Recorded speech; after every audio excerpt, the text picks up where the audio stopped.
Vous avez vraiment, vous êtes souvent dans le mental également. Vous êtes une personne rusée. Vous êtes habile. Par contre, vous êtes instable. Les Gémeaux, vous êtes instable. Volage aussi. Vous pouvez être volage, vous pouvez être nerveux en cas de disharmonie. Mais après, voilà, c'est vraiment... Vous pouvez avoir un côté adolescent, de toute façon. Vous êtes quelqu'un de rusé. Vous êtes quelqu'un de rusé, mais vous pouvez risquer de vous disperser, en fait. Si vous êtes trop volage pour certaines personnes, voilà, si vous êtes trop instable, vous risquez de vous disperser et de vous perdre, en fait. Voilà. Donc là, mais en tout cas, vous avez la clairvoyance et le partage comme ressources pour... pour avancer sereinement dans votre vie de couple. Alors là maintenant, je vais demander un message avec les 52 cartes pour vivre l'amour.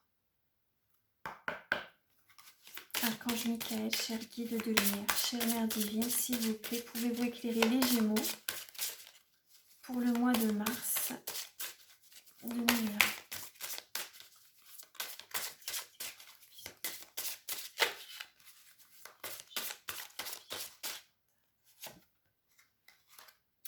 Là, le message que j'ai pour vous, c'est « Je choisis le lien et le partage ». Vous voyez, il y a également encore la notion de partage, devenir amoureux.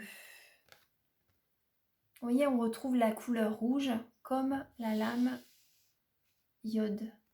Donc là, je choisis le lien et le partage. C'est la lame 1, c'est la première. Donc vous êtes, pour certaines personnes, vous êtes au début d'une relation, c'est possible. Je vais vous lire le message. Alors,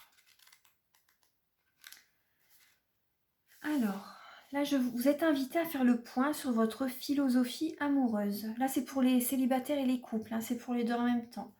Demandez-vous si pour vous, une vie réussie implique l'expérience amoureuse, compte tenu du fait qu'être amoureux commence par être amoureux de la vie et de l'humain. Il s'agit d'un choix profond qui n'est pas une obligation et pas pour tout le monde. En même temps, si ce jeu vous est tombé entre les mains et que vous avez tiré cette carte, vous avez un message. Il est peut-être temps de reconnaître que cela vous est important, voire essentiel. Avouez-le et allez-y. Commencez par regarder la partie de vous-même suffisante qui pense qu'elle n'a besoin de personne. Ou à l'inverse, regardez la partie insuffisante qui pense qu'elle ne mérite pas qu'on s'intéresse à elle. Ayez le courage de sortir de l'image d'enfant roi entretenue par le regard maternel. L'enfant roi, ça me parle bien par rapport aux Gémeaux. Les Gémeaux, c'est souvent l'enfant roi. Les Gémeaux, je ne porte pas de jugement, mais les Gémeaux, vous êtes souvent très gâtés par vos parents. Ouais, vous êtes... moi, tous les pères, c'est vrai que ça me parle beaucoup. Tous les Gémeaux que je connais, c'est les enfants rois de leurs parents, en fait. Après, je peux me tromper pour certaines personnes, mais ce que je connais, en tout cas, c'est ça.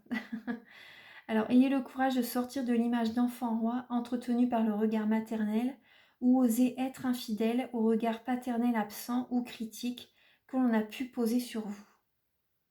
Surestimation et mésestimation, dans les deux cas, rappelez-vous que c'est une juste estime de soi qui permet de se confronter au regard de l'autre.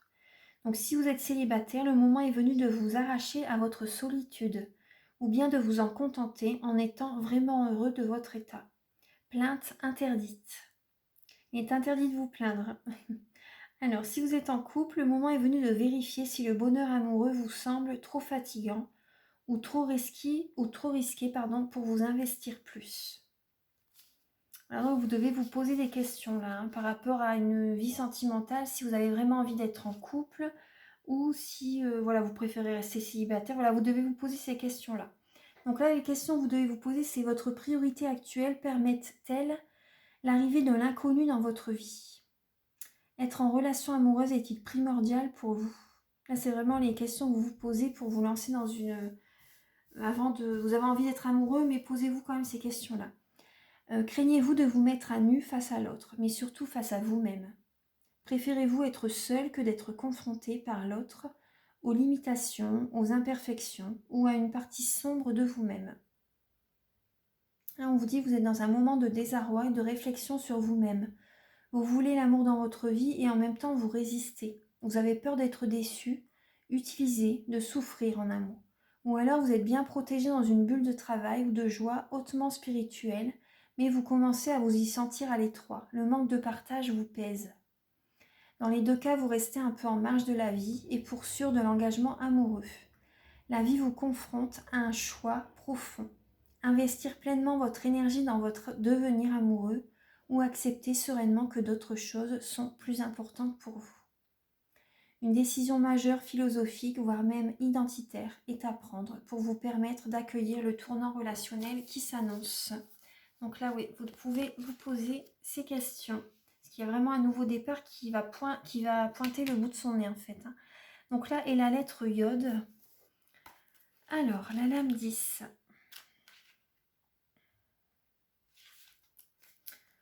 Alors, la main qui sème, qui donne, qui transmet.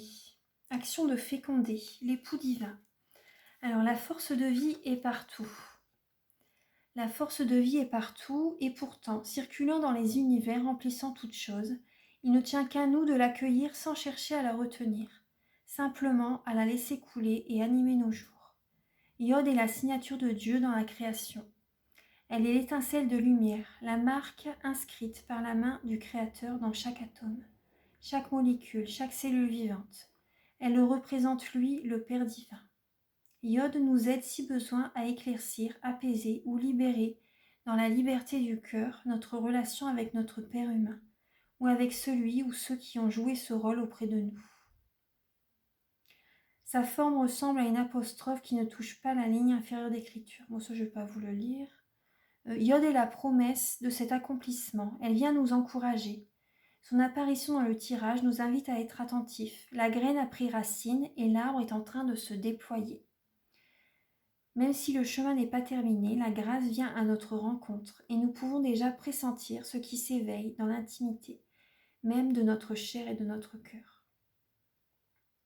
Elle est un signe favorable pour toute activité créatrice, pour incarner et concrétiser une pensée divine et exprimer la beauté de la joie. Nous pouvons expérimenter de prononcer à voix haute le nom de la lettre en le visualisant juste au-dessus de la tête. Elle vient alors féconder notre être. Donc vous pouvez visualiser la lettre Iode au-dessus de votre tête et prononcer à haute voix Iode. Voilà, Iode au-dessus de... Vous visualisez, vous prononcez son nom.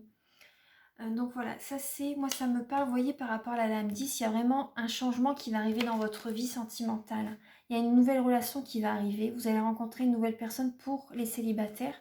Après, pour les personnes en couple, il y a vraiment des choses... vous devez vraiment reprendre un nouveau départ. Parce que je vois, il va y avoir quand même quelques hauts et bas. Mais il y a un renouveau qui arrive pour vous dans votre vie sentimentale. Vous devez vous poser les questions, les bonnes questions que je vous ai dit tout à l'heure. Là, donc, c'est je choisis le lien et le partage. Je choisis le lien et le partage. Donc voilà, prenez ce qui résonne avec vous, les Gémeaux. Donc je vous embrasse très fort. Si vous désirez une guidance personnalisée, vous retrouvez mes coordonnées sous la vidéo. Je vous aime et très bon mois de mars. Au revoir.